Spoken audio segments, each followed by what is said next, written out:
Imaginez juste un instant le silence comme une arme de destruction diplomatique massive.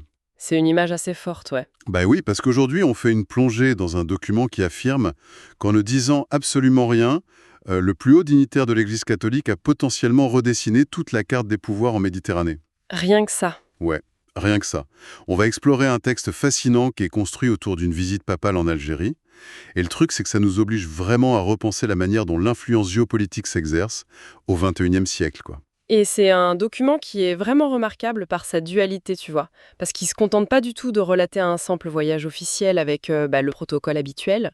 Ouais, les poignées de main et tout ça. C'est ça. En fait, il dépeint cet événement sous deux angles qui s'entremêlent de façon hyper spectaculaire.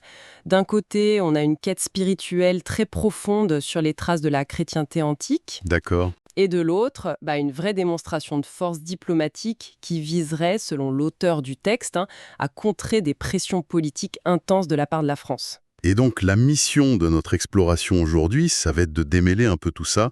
Comment une mission de paix religieuse s'est transformée, d'après notre source en tout cas, en une affirmation géante de la souveraineté nationale algérienne. Tout à fait. Mais je crois qu'il faut poser un cadre avant de commencer, non? Ah oui, c'est impératif. Pour tous ceux qui nous écoutent, le texte qu'on étudie aujourd'hui, il est politiquement très très engagé. C'est le moins qu'on puisse dire, ouais. Voilà. Il critique hyper vivement les actions du gouvernement français. Il nomme même directement le président Emmanuel Macron et son épouse Brigitte Macron. Et le texte utilise des mots très forts, comme chantage ou ingérence.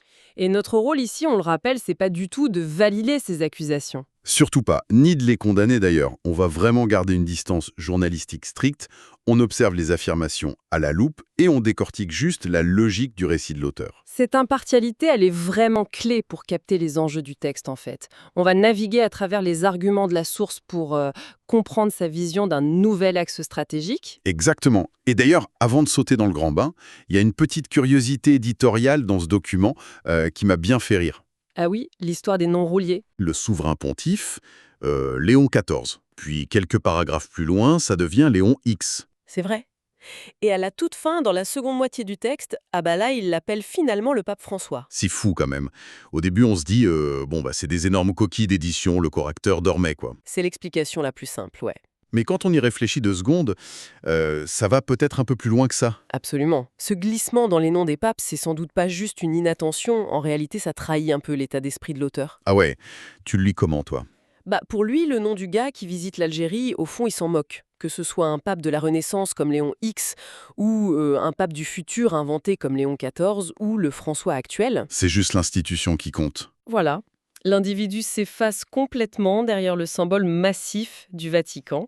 Un Vatican qui vient, selon le texte, s'incliner face à l'histoire et à la souveraineté de l'Algérie. C'est une super façon de lire entre les lignes, ça. D'accord, décortiquons tout cela.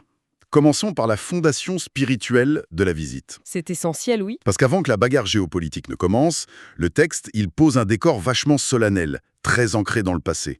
On parle d'un pèlerinage sur les traces de Saint-Augustin. Et ce récit, il s'ancre dans l'Antiquité pour une vraie raison. Le document décrit ce voyage comme la construction d'un pont symbolique entre la grande mosquée d'Alger et la basilique d'Hippone. Avec un slogan officiel assez marquant d'ailleurs. Ouais, le fameux Salam alaikum. Que la paix soit sur vous.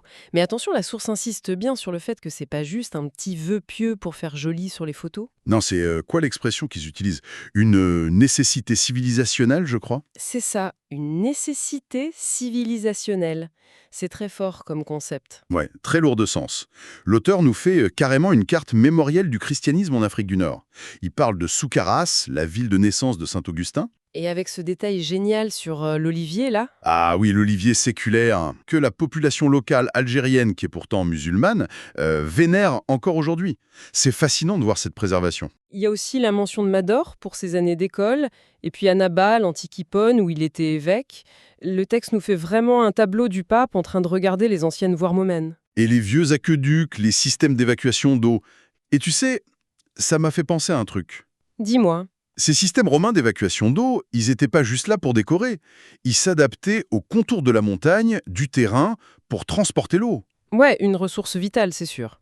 Si on suit le texte, la pensée de Saint-Augustin, elle fait la même chose aujourd'hui. Elle s'adapte à la topographie spirituelle actuelle pour servir de pont. Ça permet aux idées de circuler, de couler entre l'islam et le Vatican, sans que personne ne perde son identité. C'est une très belle analogie. Et ce qui est fascinant ici, c'est vraiment l'utilisation politique de cet héritage par l'auteur pour définir l'Algérie moderne. C'est-à-dire? Le texte parle d'hybridation féconde. En gros, l'argument, c'est que rendre hommage à Saint-Augustin, c'est pas juste de la nostalgie. C'est une vraie manœuvre stratégique qui prouve la maturité de l'Algérie. Ah ouais, une manœuvre stratégique. Mais c'est quand même gonflé de voir ça comme une stratégie, non? Comment ça? Bah, on pourrait juste se dire que c'est du protocole classique. Le pape vient honorer un de ses vieux penseurs, et puis c'est marre. Pourquoi le texte affirme que c'est un coup d'état diplomatique de l'Algérie? C'est une super question. L'auteur justifie ça en disant que l'Algérie, en tant que nation souveraine, avec l'islam comme religion d'État, elle utilise ce moment pour s'afficher comme une terre de synthèse. Ah, je vois. En valorisant ce passé chrétien, elle montre au monde entier qu'elle sait parfaitement réconcilier sa foi majoritaire et son héritage pluriel.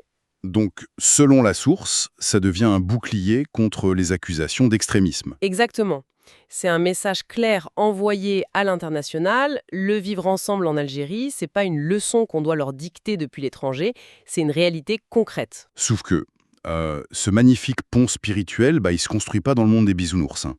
Dès qu'on met le pied dans la diplomatie méditerranéenne, la politique contemporaine débarque en force. Et c'est là que les vrais problèmes commencent. Et c'est là que ça devient vraiment intéressant.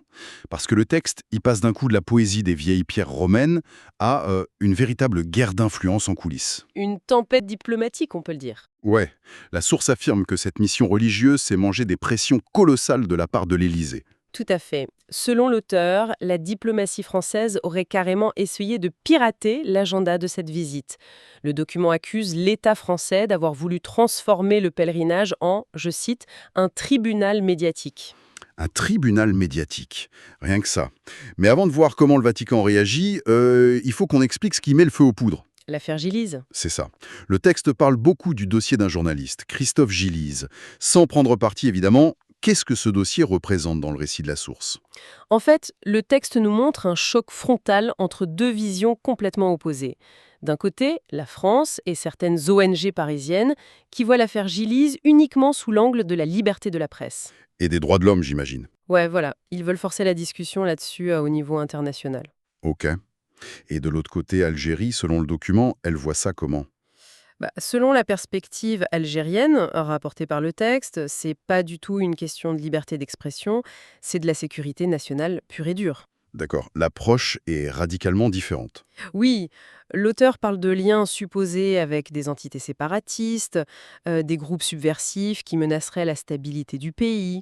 Donc, si je résume la pensée de l'auteur, la manœuvre de la France, ça reviendrait à demander au chef de l'Église catholique de faire le facteur ou carrément l'huissier de justice pour le comte de Paris, sur le sol algérien. C'est exactement l'accusation du texte. C'est comme si, je sais pas, t'invitais quelqu'un de prestigieux à dîner chez toi et que ton ancien colocateur lui demandait de te glisser en douce une assignation à comparaître sous la serviette.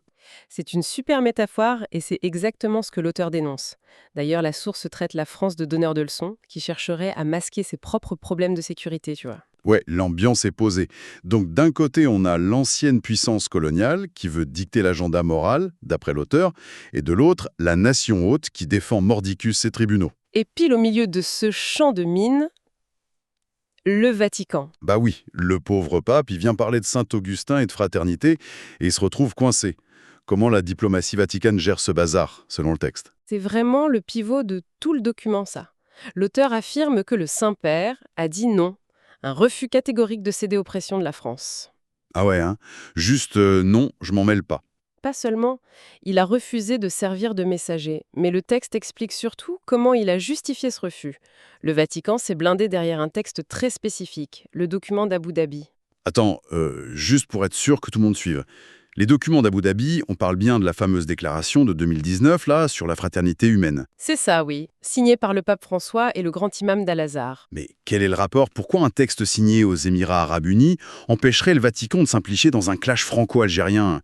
Faut vraiment qu'on explique la mécanique, là. C'est vrai que ça paraît lointain. En fait, ce texte de 2019, il fixe un cadre de respect mutuel, un dialogue interreligieux, mais surtout, il pose un principe de base de non-ingérence. Ah, la non-ingérence dans la politique interne des pays souverains. Voilà. En sentant cette carte, le Vatican dit en gros « mon mode d'emploi avec le monde musulman, il est déjà signé. Il est dans ce traité de paix et il ne m'autorise absolument pas à m'immiscer dans vos histoires de sécurité nationale. C'est brillant, stratégiquement parlant.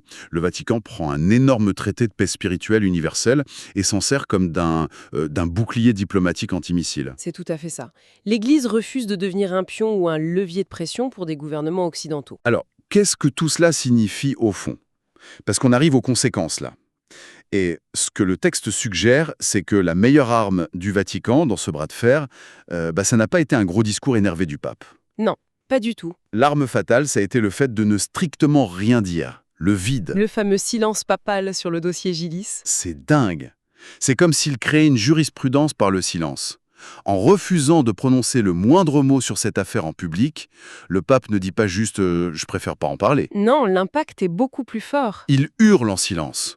Ce tribunal n'est pas le mien et je respecte la justice locale. Le fait de se taire devient une preuve monumentale d'indépendance. Et si l'on relie cela à une perspective plus large, la source nous explique que c'est une refonte totale du soft power. Tu sais, cette capacité d'influencer sans utiliser la force? Ouais, le pouvoir de persuasion. Exactement.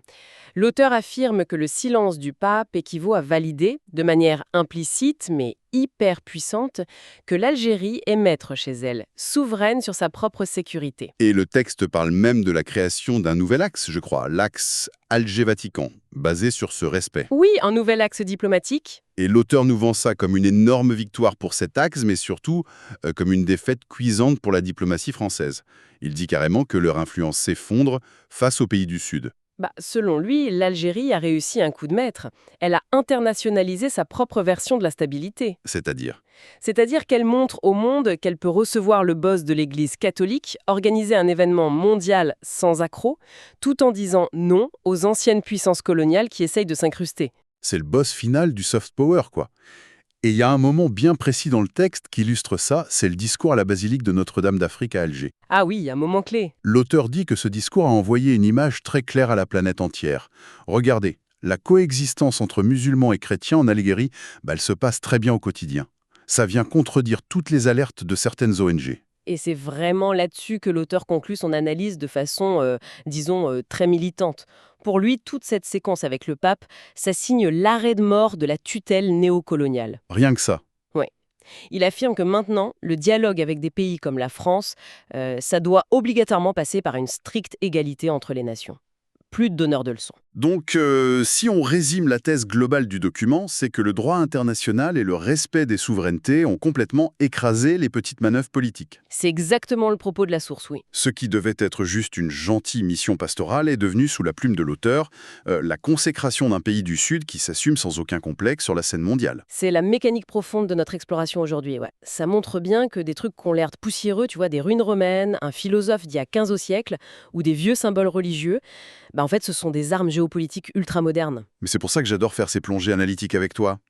Ça illustre tellement bien que la politique internationale aujourd'hui, c'est pas juste signer des contrats d'armement ou bloquer des bateaux de commerce. Non, c'est beaucoup plus subtil. C'est clair, ça se joue énormément sur l'appropriation des symboles millénaires, sur qui contrôle les pèlerinages et sur le récit historique qu'on décide de mettre sous les projecteurs. Le patrimoine, ça peut vraiment devenir un mur géopolitique infranchissable. Et tu sais, cela soulève une question importante pour terminer notre réflexion. Je t'écoute. Si on part du principe qu'un simple silence diplomatique, juste quelqu'un qui se tait, adossé au poids d'une institution comme le Vatican, peut repousser les pressions d'une ancienne puissance coloniale, Ouais. comment les pays du Sud vont-ils utiliser ça à l'avenir? Est-ce qu'ils vont pas instrumentaliser de plus en plus leur propre patrimoine historique ou religieux pour s'en faire un bouclier contre les pressions occidentales? C'est une excellente question. Est-ce que la spiritualité, au fond, c'est pas en train de devenir le nouvel outil ultime de souveraineté politique du XXIe siècle? Ouf! C'est une réflexion assez vertigineuse pour ceux qui nous écoutent. Et c'est un truc à garder dans un coin de la tête la prochaine fois qu'on verra aux infos deux chefs d'État ou des leaders religieux se serrer la main au milieu de vieilles pierres antiques. Il faut toujours regarder au-delà de l'image. Exactement, parce que les symboles silencieux y racontent souvent une bagarre diplomatique beaucoup plus féroce que les grands discours au pupitre. Et voilà pourquoi il faut toujours questionner les sources, gratter sous le vernis des communiqués de presse et chercher les fils invisibles. En tout cas, merci pour cette analyse fascinante. Merci à toi, c'était passionnant. À très bientôt tout le monde. pour une nouvelle plongée au cœur des textes qui façonnent notre compréhension du monde.